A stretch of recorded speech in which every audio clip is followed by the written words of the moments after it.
Hello, I'm Porschia Parker Griffin, and I want to welcome you to the Career 101 podcast, a place for ambitious professionals and seasoned executives who want an edge in their career. We're talking about all of the things you were never taught or told when it comes to career growth, development, and change. Now, let's get into it.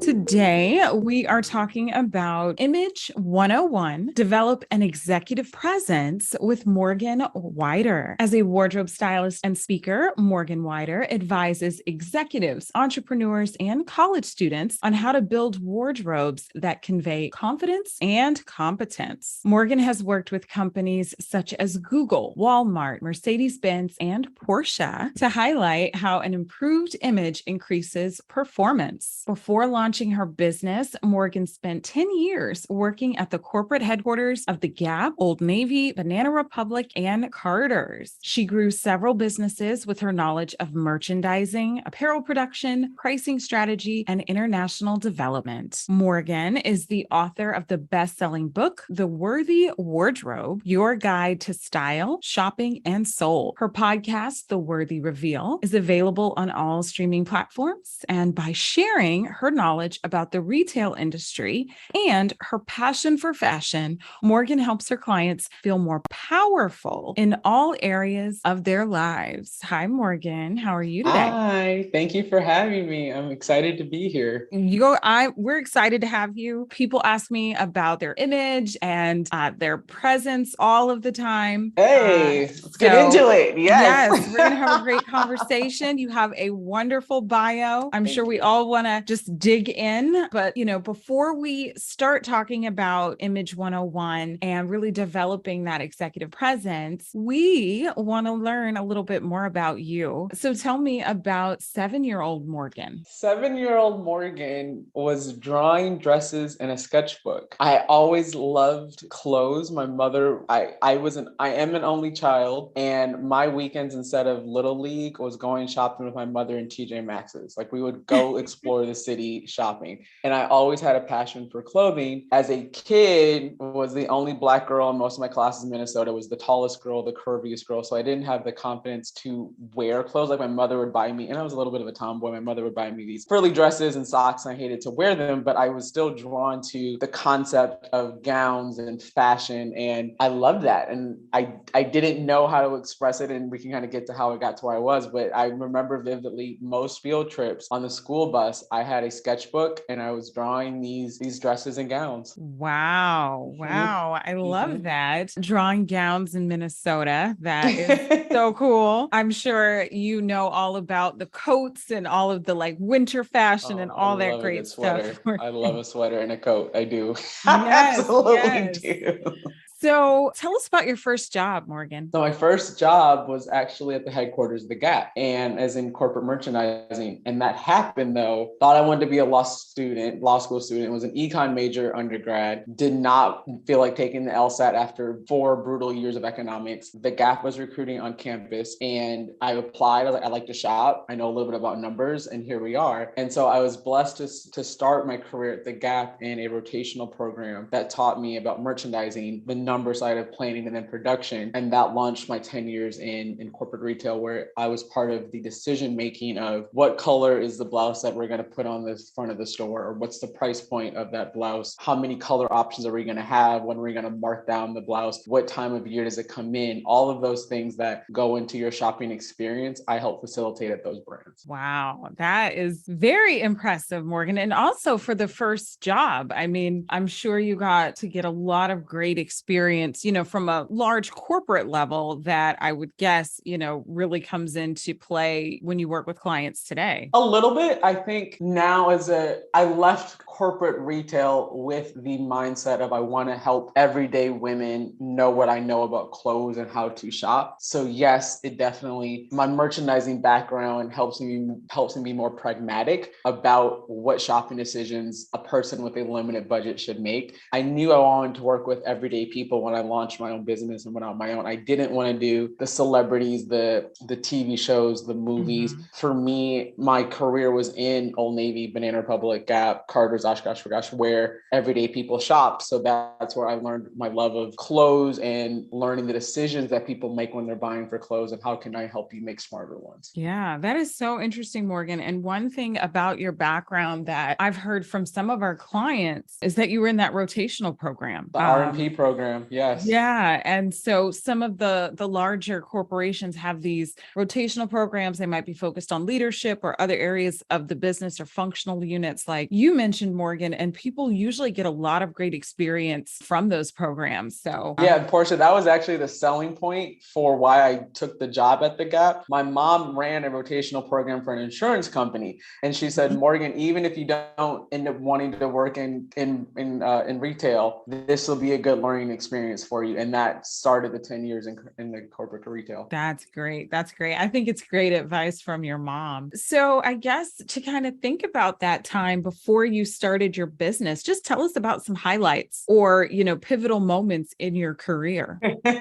Retail is a challenging industry. Retail is in general, a very numbers-based business. And oftentimes some companies are not always people focused. So I often felt like I was struggling to get good managers or like get the development as a person that I needed. I was one of the pitfalls of me being a young professional was I thought that only doing the work mattered when there's all those other soft skills and networking and exposure that I didn't rely on or I maybe didn't really participate in. I thought doing my job and going home was enough. But some of the highlights of my career, I think, and I show so much gratitude to the Gap because they are now one of my clients on the other side of things. They empowered kids, 23-year-olds, 24-year-olds to manage large businesses. At the time, my first real job out of that rotational program was the Old Navy men's polo knit business. And that was at the time like a $50 million business, right? I had a boss, but I'm making decisions and owning how this assortment and how men who walk into or people who are buying men's polos experience the brand. And I truly love that. I think another thing that I love doing in merchandising, the highlight per se of my role was I got to think pragmatically with logic and numbers, but then I got to play with the design team about, hey, do we like this shade of orange or do you like this shade of orange? And what floral print do we like? All of those kind of nuances I got to play on my creative side, back to the 7-year-old girl who was designing gowns, getting to play with that, but then apply the econ degree that I received to make those sound business decisions. Wow. I love it. And one thing that you said, Morgan, that I really want to zero in on, because I talk to clients about this a lot, is how you mentioned, you thought just going to work and doing your job and doing a good job, I'm sure, because I know you're very dedicated, was going to be enough, right, to progress in your career. And I'm sure you've seen this with a lot of your clients, is that it's not. And it's not. That's part of the reason why I started this podcast. To be completely honest with you, people were coming to me asking me to mentor them or just for even more information, because to your point, those soft skills and, just knowing some of the tips that we're going to talk about, with you today about image or, networking or, communication, all of these other areas really play into your career success over just, hey, do you do a good job? And do you get, Absolutely. high marks on your performance reviews? One of the most transformative experiences at my first job at the Gap that was a blessing, in some ways a curse, was, as I mentioned, the first real job was on the Old Navy men's team. At the time, the men's team in merchandising was an all men's team, which is very rare in retail. Usually merchandising decisions are made by women. So it was like a frat house. And I'm a Black female. Seriously, I'm the youngest. I'm a Black female on this frat boy team, like to the point where like all the other merchandising teams would work through lunch and work really hard. And the girls were super cute. And these guys are wearing like t-shirts, jeans. And we would actually go sit at a round table in the cafeteria every day with lunch and sometimes play ping pong in the conference room office. So that is the frat mentality that I was in. It made me a great merchant because as a woman, I had to defend my point and actually research my target customer. It wasn't a natural, I'm not my target customer. I had to learn and research, but it also in some ways hindered me because I wanted to look and I felt like I needed to look and act like the boys. So I didn't really invest in my image. I did not wear any type of makeup or anything like that because I felt like if I looked too feminine, they wouldn't take me seriously. Huge mistake. Please don't do that. Be your most authentic self and invest invest in yourself, because I wasn't looked at seriously probably as the next senior level because I was trying to act and look like one of the boys. Great point. Great point, Morgan. So what motivated you to start your own business? Meditation. I had been 10 years in corporate retail, was, to be candid, my last job, burnt out, exhausted, was in a relatively toxic culture space. I found a church in Atlanta that I loved, started reading all of this spiritual material, started spending time in the mornings trying to zen myself out before I would go into the office. And at the time I was like, there's got to be another way of life. And I mean, I had chest pains. I didn't know that the pain on my chest was not normal until I had gone on vacation and was going back to the office. And on my way out of my front door, the chest pain returned. And I was like, oh, this is what this is. So once I started changing my awareness of how I wanted to live my life, I then was like, there's got to be another way. And I started researching. I didn't know what image consulting was. At this point, I'm 32, had never even heard of what an image consultant was. To this day, I don't know how I found this woman on the internet. I found a trainer, a former FIT instructor, flew to New York for 2 weeks, studied, trained. And then about 4 months later, I was like, I'm out. I didn't know what I was going into. I just knew I couldn't stay in the current situation as the person that I was at the time. Thank you for your vulnerability and sharing that. I actually had my own story with having, some health issues and a health scare as kind of how I was motivated to start my business as well. So I can definitely identify with that. And, just want to acknowledge you for listening to that voice.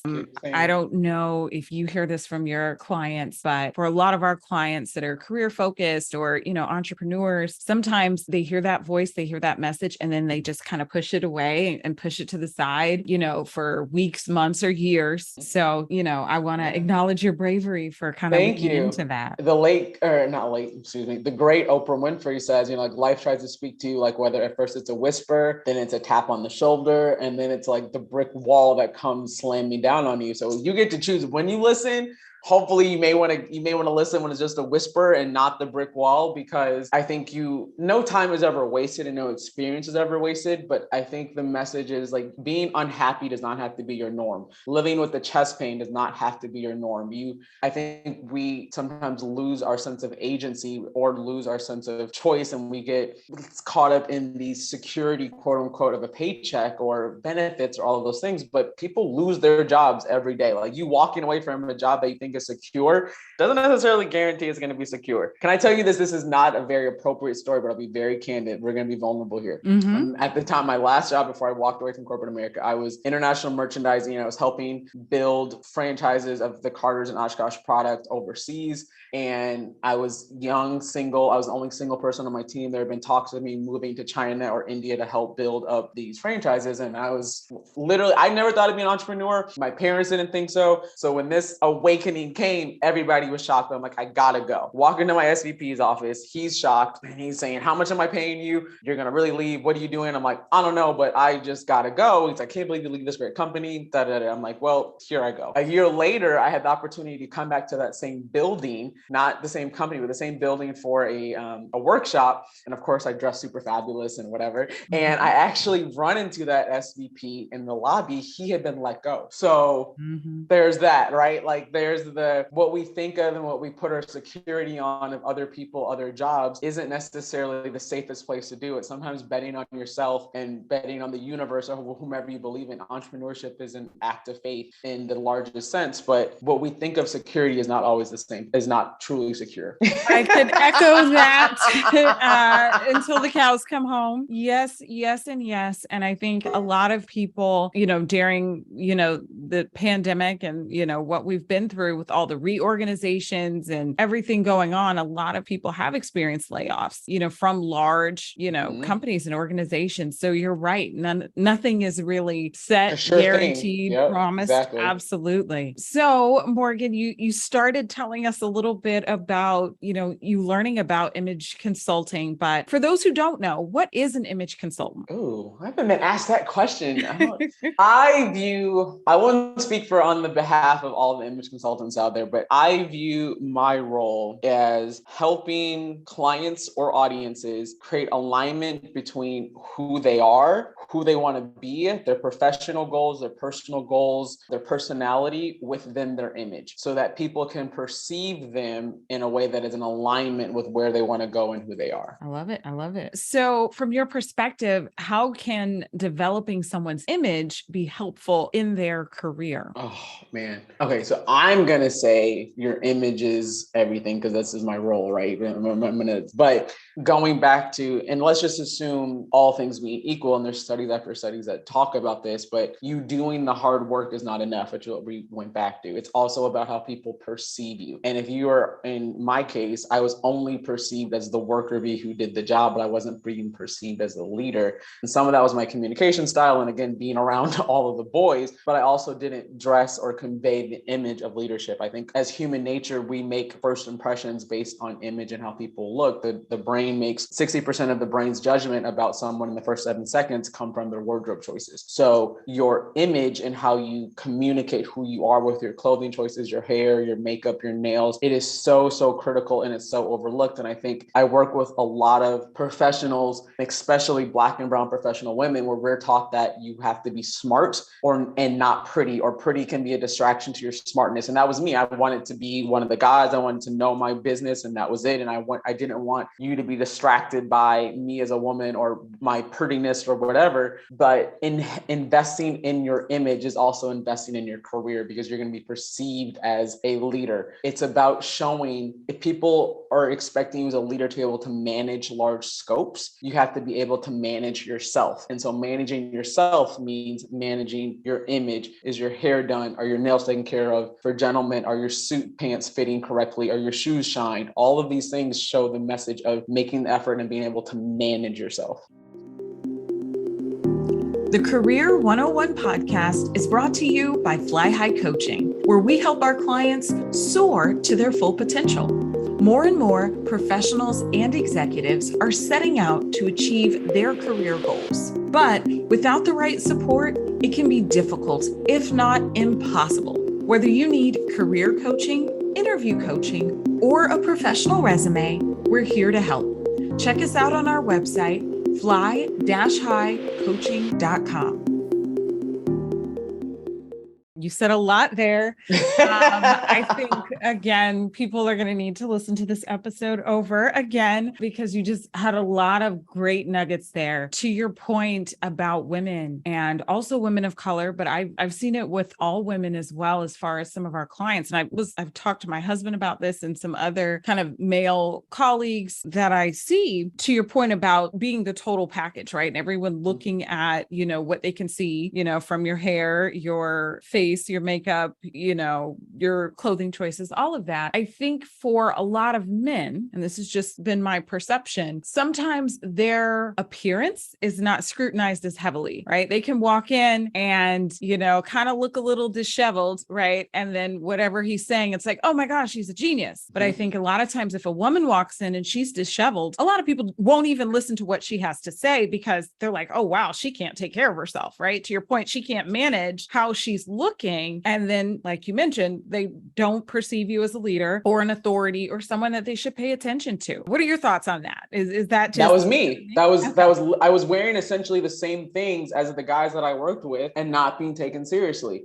One of my favorite lines to tell people is, people can't hear your message if you look a mess. And so, and it's not fair as women, we have that quote unquote burden, but do not play in the game, because you're only disservicing yourself. And that was me. I didn't want to play into my image, and I didn't want to play into the game. I wanted to be taken seriously for my work, but that only hurt myself. And I want to mention something kind of on topic, and I think it's really important to talk about when I talk about investing in your image. The reason that men benefit from doing less with their image or not taking it as seriously is because professionalism, as we've defined it, is essentially how close can you be to maleness and whiteness. And so what often then comes is women feel the need to wear a male inspired pantsuit, a boxy suit, black, navy. We are trying to look like what we've been told leadership looks like, which are usually old white men in pantsuits. The gig is up. If you put on a pantsuit, they're still going to know that you're not a white man, right? I tell women all the time, you're never going to out white man a white man. So don't even try. You're a woman. You're a woman of color. You may be an LGBTQIA plus, all of these things. So trying to look like something that you're not or dress the part of something that you're not doesn't do anybody any good because you're still not them. I'd rather you dress in a way that you feel amazing and confident in, whether it's like the pink dress I have in the background here, or whether it's a really great, if it's a red suit, anything, as long as it's appropriate, and we'll get to that in a second. But being confident in who you are changes the narrative of what quote unquote professionalism looks like. This is not me saying invest in your image and go buy a black suit. Absolutely not. It is invest in your image and to show up in a way that you feel good. I wasn't feeling great in the t-shirts and jeans that I wore in my first job. I was doing it. That was my version of what white male leadership looked like, literally. And I was just trying to model that. Had I owned my own uniqueness and power and femininity, I would have probably felt more confident to brush off those assholes sometimes when they questioned me, because I was standing in my power and looking the part. Whoa, a lot of gems, a lot of gems. I'm going to really focus on the people can't hear your message if you look a mess. So true. Whether we deem it right or wrong, it's definitely out there. My next question, Morgan, I think is along the lines of, where you were going.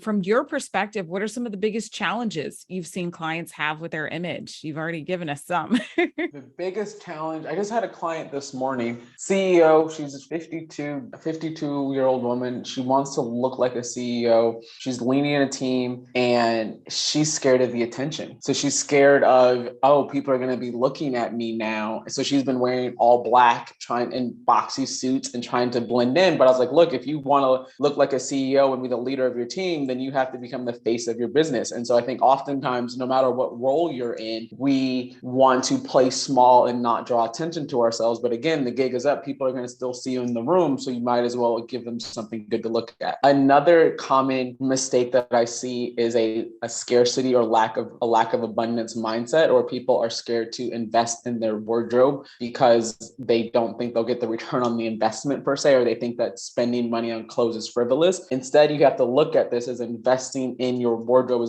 is just like part of preparing for an interview.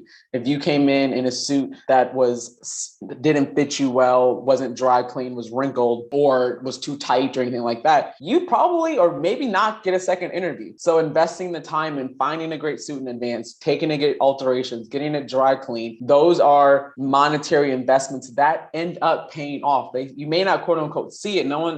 I've been told I got a second interview for a job because I wore this amazing yellow dress. Those things do pay off. And I think that those are the two kind of most common things of not wanting to be seen and not looking at this as an investment that people make, especially in the earlier days of their career. Yeah, absolutely. So one more. Trying to conform like I did, trying to look like everybody else. I hear that so many times with older women. I think this younger generation has a little bit more confidence and swag to not do that, but finding the balance of what's appropriate for the culture that you're going into, but still being yourself. Yeah, I agree, Morgan. I remember a few years ago, the last time we were in person, I think you and I were talking about hair and natural hair. And I think that kind of goes to your point about, conformity and all of that, and just feeling confident. So great point. So Morgan, executive presence is a hot topic today. How do you define executive presence? I define executive presence in my workshop as being present to two things. Present to who you are. So doing a lot of self-evaluations. Who am I? What am I good at? What do I bring to the table? What are the areas that I need to work on? What are not my strengths? So being present to who you are. And the second thing is being present to your audience. Again, what does your audience need from me? And by audience, that could be your team, your boss, the clients that you're serving. how can I make sure that I am meeting their needs in the way that I communicate, the way that I show up, and the work that I deliver? That's how I have defined executive presence for myself. When you master both of those, then you are exuding confidence as a leader. So, do you think executive presence is only for executives? Absolutely not. I think an executive presence term is very misleading. Absolutely not. One of my favorite books that I just quoted another audience, and I'm going to give a speaking engagement to read. It's called Executive Presence by Sylvia Ann Hewlett. And Porschia, I'll send you the link in the show notes. Yeah. It is an incredible book about the different components of what executive presence is and why everybody needs it. Whatever level you are in, you are still a leader. You are still selling something. You're selling yourself. You're selling your ideas. You're selling a product. You need to, again, manage yourself like an executive would. I love that. I love that. So how can someone develop an executive presence, right? If they're listening and they're like, oh my gosh, Morgan, I'm so lost, many ways. right? How can they develop that? I think it goes back to those two things of who you're being present to, right? So first part of being present to who you are, looking at it from a couple of things of my communication style. How do I communicate? Do I need to get help on this? Do I need to let me get feedback from people on how I communicate, or is my message being met by my audience? There's, of course, the image, being aware of yourself, being aware of my body type, my budget, my end goals, my lifestyle. Am I an engineer that's on her feet all day, or am I at an office all day? Like, where am I working from home? Being very aware and present to what your wardrobe and your image looks like, and getting feedback. I actually had a recent client who hired me because a trusted male coworker said, the reason you're not getting promoted is because you don't look like so-and-so and so-and-so, right? So like being open to that harsh feedback and then doing something about it. All of those elements of who you are, and even being present to your skill set. What are your things as you look at, for me, when I was a merchant, I knew that my numbers game wasn't as good as my creative side. So I actually, one of the VPs at the time, God bless him, every Friday morning at 7 a.m., I was in his office and he tutored me in how to read the long sheet of numbers. Like, what are the skills you have to develop? So being very honest with yourself and getting feedback. And then again, getting feedback from your audience and getting clear on who do you want to serve and how do you want to serve them? Do you want to work in direct sales? Do you want to work in business to business? And what is your team or whomever need from you? Yeah, I like the different components of executive presence that you mentioned. I also talk a little bit about executive presence in two ways. One, visually. So one of the services we offer on the agency side of our business is helping people with their resumes, cover letters, LinkedIn makeovers is what we call them. And a lot of times people are brilliant, but you're not seeing that on their documents. So that's one way that I use the term executive presence. So I like how you mentioned communication. And then also in an interview, right? So I'm sure a lot of your clients also might want your assistance when they're prepping for interviews. They're looking for their next opportunity. I think your great definition can kind of expand to some of those areas too. Yes. And dear God, if you hear nothing else from me in this podcast, do not wear a black suit to whatever interview you're going on. Whomever is listening right now, I need you to find a way to stand out. And like I mentioned, the yellow dress is one. I wore a yellow dress when I was interviewing, and one of my then bosses said, I hired you because you had the confidence to wear a yellow dress to an interview. Granted, I was in retail, but I knew it was still appropriate, but it stood out for the right reasons. So many HR recruiters I talk to tell me if I meet multiple people at a career fair and everybody has a black suit on, nobody's memorable. Again, we remember people not just by their resume, but then what do I see in person? So absolutely find a way to communicate your personal brand and what makes you and unique online, but also in your wardrobe, whether it's your hair, whether it's a red pair of pumps, whether it's a cool colored lipstick, whether it's a brooch, a tie, socks, pocket square. Stand out. Stand out. Yeah. One thing I think I heard someone talk about this. I can't remember who. And I try to do it, especially when I'm, somewhere, maybe leading a webinar or at a speaking event, is to wear some color, to your Absolutely. point. And, if you're on Zoom, right, wear a colorful shirt. Absolutely. Or colorful lip if you wear lipstick. Yep. Yes. Yes. So Morgan, tell us more about your business, Wider Style. Wider Style is my image consulting business. I work with companies on workshops and giving executive presence workshops and content around that. And then I also style people. So I come to people's homes and clean up their closets and help them create outfits that they already own. I take them shopping. I work with clients literally all over the world virtually by having Zoom sessions from their closets and talking about, again, what is your personal brand? What are your desired goals? And what is your size? And let's find a way to build a wardrobe that gets you where you want to go. Those are the two biggest components. As you mentioned in my bio, I wrote a book that supports my message of worthiness and being seen and have the podcast. Great. That's great. I loved your term of being authentically appropriate. So tell us about that and what is being authentically appropriate? That is, when I was writing my book, it came to me most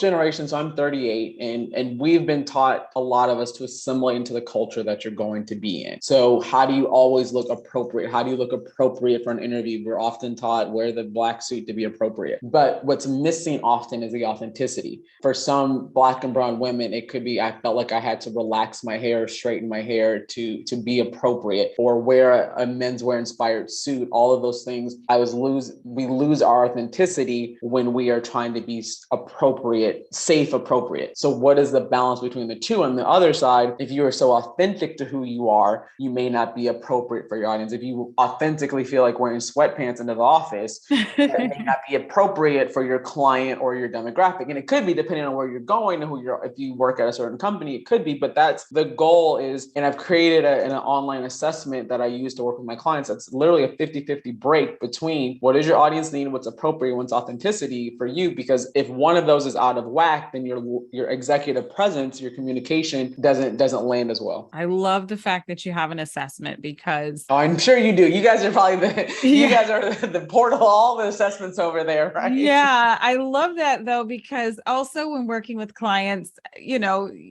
I'm sure you've had this, and that maybe this is why you created the assessment, but someone's like, well, how do I know if I'm too far on this side and too far on that side? And then, Portia, what I get the most women say, I just want to look put together. And that is like, it just drives me nuts. Put together can mean anything. And often, again, put together usually means professional, which usually means how close to whiteness and maleness can I look like? That's usually what put together means. But there's a wide variety of how to express yourself in a business formal or business casual environment that still shows that you made the effort and show up in a great way. Yeah. I think that put together can be conforming sometimes. Right? Absolutely. So, yeah. Okay. So we've gotten a lot from that, Morgan. We're definitely going to provide a link to your website and your other social channels in our show notes so that people can find you online. But what is the best way for someone to get in touch with you? Best way, you can go to my website, morganwider.com, and it'll take you there to schedule some time with me to chat if you want to talk about your company or talk about your own wardrobe and how we can maybe work together. I'm also pretty active on LinkedIn, so you can find me at Morgan Wider on LinkedIn. Great, Morgan. So one question that I really want to ask all of our guests: how do you think executives or professionals can get a positive edge in their career? Their image, their wardrobe. That to me is the edge. Like, defining your personal style and your personal brand helps support anything and everything that you do. Investing in that, like putting your own spin on how you show up every day, can only help you, can only just take your performance to the next level. Because even if you think about it, if a company wants to promote you, they are making you, quote unquote, a face of their business or their brand, right? Like, you represent the company, the culture. Even if you're your own business owner, you are the face of your business. The face needs to look good. You gotta look like you represent, like that you are standing for a brand, that you are standing for the brand, and the brand can be proud of who you look like. Own your image. 5-minute concealer face and a really great wardrobe. I love it. Defining your personal style and your personal brand with the image. Morgan, you have shared a lot of gems and I think some secrets with us today. I have actually. Yes. I'm glad I pulled it out of you, Morgan. I'm sure that our listeners can use it to be more confident with their image, throughout their careers. So we appreciate you being with us. Thank you for having me. This was such a fun conversation, Portia. Absolutely. Thank you, Morgan. Thank you again for listening to this episode of the Career 101 podcast. I hope you have at least one key takeaway that you can use in your own career. Until next time, here's to your success.